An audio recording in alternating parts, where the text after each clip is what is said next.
Workouts. Uh, Sometimes faddish, sometimes trendy. Uh, there's different workouts that come out different decades and different times, and workouts go through cycles. Uh, New Year's comes around, everybody makes a resolution to get into shape, and they take a gym membership and go for a week and maybe two at the best, and it just peters out. Why is this? Because people have such a narrow and closed mind uh, when it comes to physical fitness. They get on a fad or a bandwagon or a trend, and they think that that workout is going to satisfy them and make all the difference in their life, when in fact, you just can't pick one exercise routine or one genre of exercise and expect it to make a difference. At first, it will make a difference because it's very new to you. It's new to your body. Your body's adjusting and getting used to it and accepting the challenge that it's bringing to the respiratory system, the circulatory system, and the muscles and things of this nature. And so, it works. But just like with anything, things get old. We get tired of things. And we need change. We need something different. We need something challenging. Like my wife, she works part-time at the ER. She's worked on the floor of the hospital, and she can't stand it because it's the same old, and she likes the ER because it's different every time. Nothing is set in stone, and there's not a standard. Just every case that comes into the door is something different, something new, something challenging, and she likes that difference. And so it's the same with workouts. If you jog all the time, you're eventually going to wear out your knees. Your body's going to adjust and adapt, and you're going to plateau, and you're not going to get any stronger cardiovascular wise. Your leg muscles aren't going to beef up or get any stronger. You're probably going to actually lose muscle and get leaner because you're just doing the same thing and you're not switching it up. You're not changing it up, especially if you're running the same route over and over and over. You can't expect to do a workout with weights and expect it to build muscle when you're using the same amount of weight, same pounds, same kilograms, week after week on the bench press, on the leg press, on the arm curl, what have you. It's going to build muscle at first because it's all new to your body and your body's adjusting and trying to keep up with these changes, and it builds up muscle pretty fast, and then you plateau. Because you're not further challenging your body. Your body has graduated from that initial workout and is ready for something different, new, and challenging.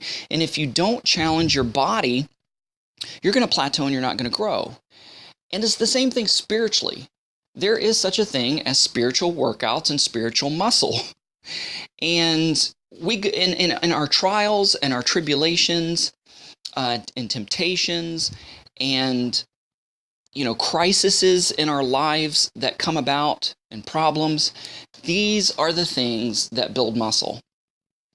It doesn't feel good. It stinks. It sucks. We don't like it. Same with the workout. When you start working out, you don't like it.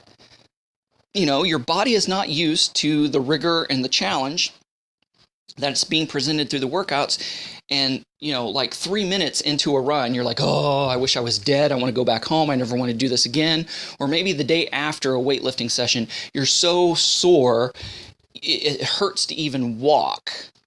And you're like, oh, I'm never doing this again because, of the pain that comes afterwards. But as they say, no pain, no gain. Spiritually speaking, it's the same thing. It's not pleasant. Trials and tribulations and things that challenge our faith, our spiritual muscles, and things that are there to build spiritual muscle, it's not pleasant. And not saying that you'll ever get used to it and enjoy it like a workout, because eventually, you work out enough, it gets addictive, because when you work out, it releases endorphins, and it releases these feel-good chemicals, and you get addicted to the workouts, and you make a routine out of it, and you make it faithful, and you're up for the challenge. You look forward to the pain. You look forward to the challenge. You look forward to the exertion. You look forward to these things. Maybe not so much spiritually. unless you get to the point that when you get through a trial and a tribulation, that you see the result of being resolute and steadfast and enduring to the end and hanging in there, because you develop perseverance, you develop patience, you develop stamina. James talks about that in his letter, right? And so, if you endure and then you see God working in a miraculous way in your trial and tribulation and your circumstance, sometimes that boost of faith and that seeing God work and resolve an issue in such a miraculous way build your faith, and sometimes, rarely, but sometimes you do look forward to the next trial, tribulation, or crisis to come along, because you're like, I can't wait to see what God does in this. But to be honest with you folks, I'm not there. Not sure if I will ever be there.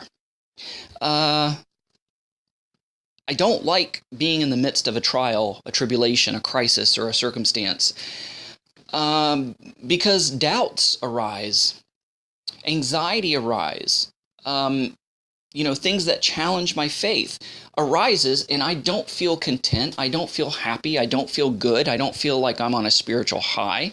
I don't feel relaxed and comfortable. And that's what we want. We want things just to go smoothly, like a tiptoe through the tulips, like a cakewalk. And we don't like it when things get hard and rough spiritually. I know I don't. I know that I thoroughly enjoy the peaceful times in my life where, everything's just spiritually honky-dory. Everything is good. I'm in a good devotional routine. I'm getting a lot out of the Word. Mighty prayer sessions with God, intimate worship sessions with the Lord where I'm feeling edified and built up and blessed, and, everything is right as rain. And I love those times. Who doesn't, right? Because we just feel close to the Lord. We feel like everything's great. But you know what? We stay in that vein and we plateau spiritually. And God, the Father, knows that that is not good for us. So he's like, you know what? It's time for a challenge.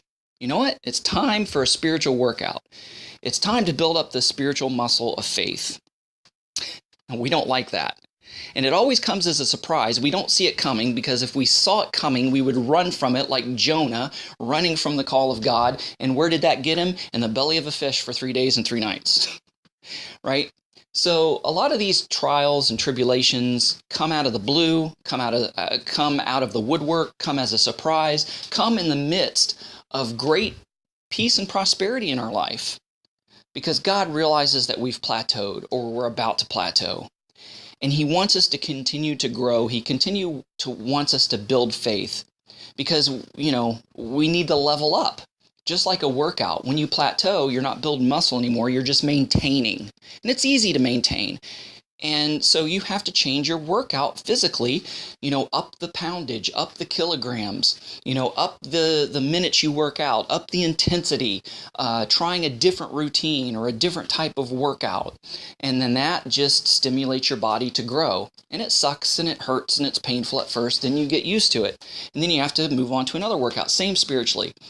Each trial, each tribulation, each crisis that comes our way that challenges our faith helps us to work on the weak points of our lives, whether we have fear and anxiety, whether we have faith and trust issues, what have you, whatever the case may be, whether we're tempted by a certain vice. And a lot of times, the things that we've been delivered from will crop up again, not because we've backslidden, not because we've become weak in that area, but maybe because we've maintained and plateaued in that area.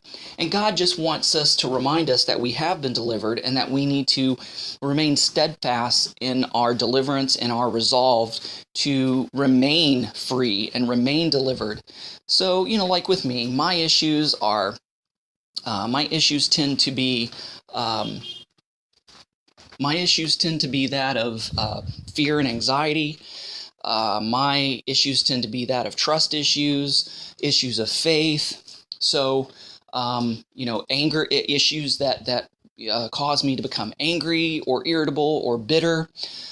These things crop up to continue to challenge my faith and to help me, to remind me that I have been delivered, that I need to maintain my resolve and need to maintain my steadfastness. So usually a crisis will come along that'll challenge my faith, that'll challenge my trust issues, that will challenge my, my anger issues, or my issues with fear and anxiety and stress.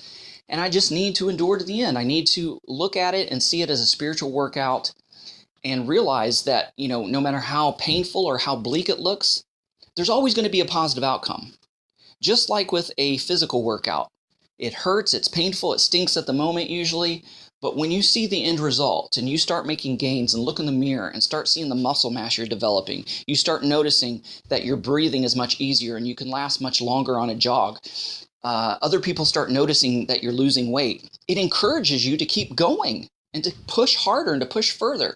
So the same thing happens when we go through a crisis, a trial, or a tribulation that comes our way that God allows to happen to us. And once we overcome, we become more resolute and steadfast, and our faith grows. We trust God more. We depend on God more.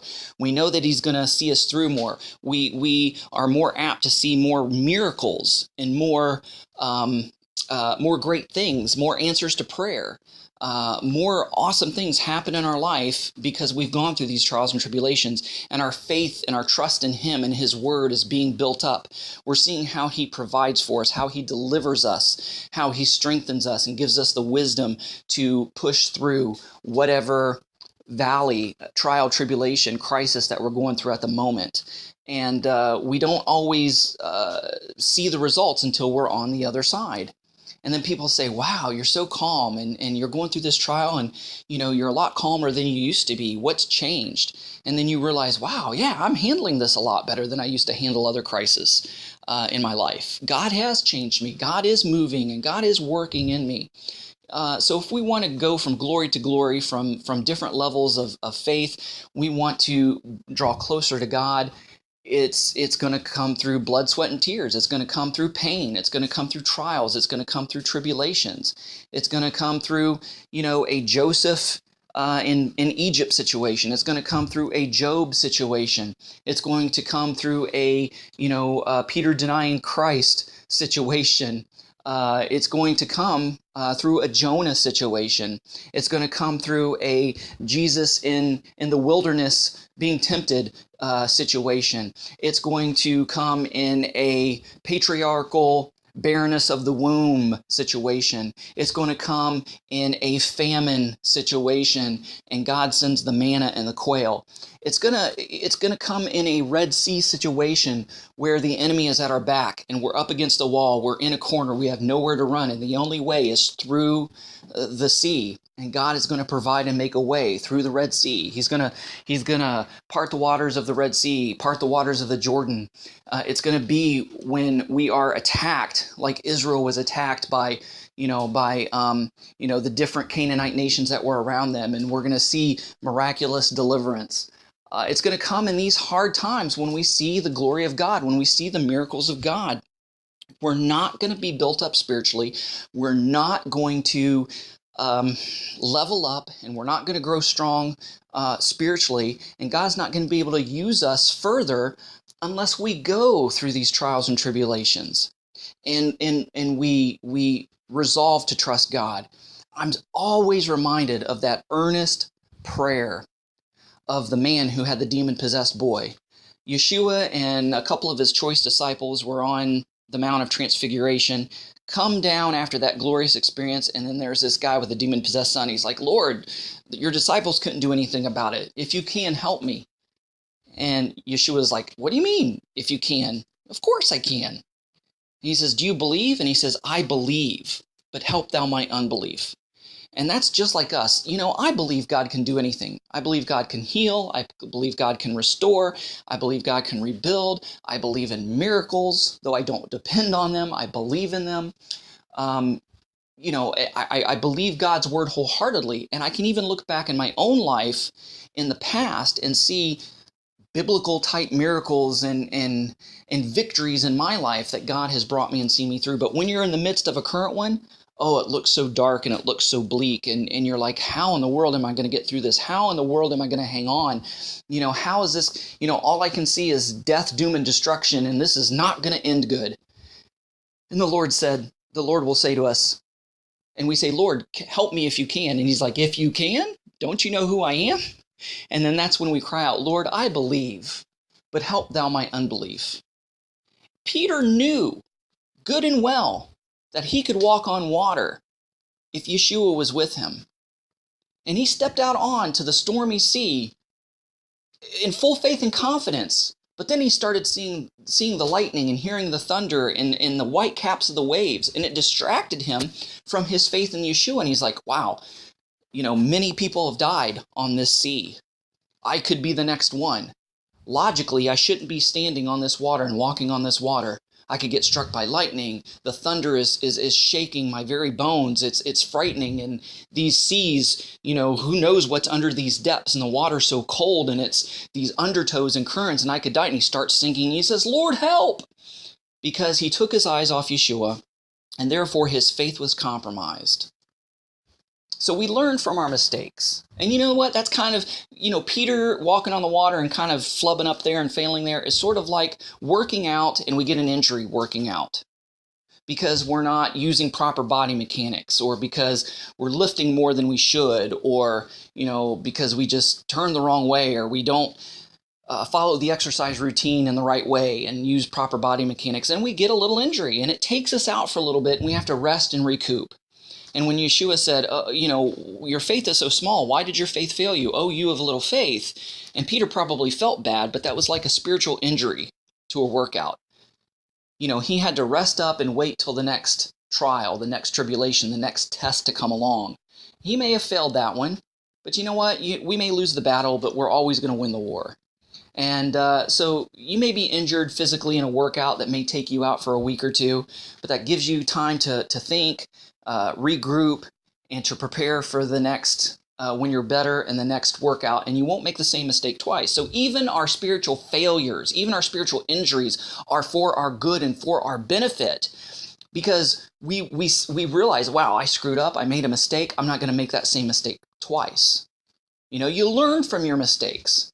So even in a spiritual workout, we may not pass with flying colors, and that's not always a bad thing. It's okay, because we learn from our mistakes.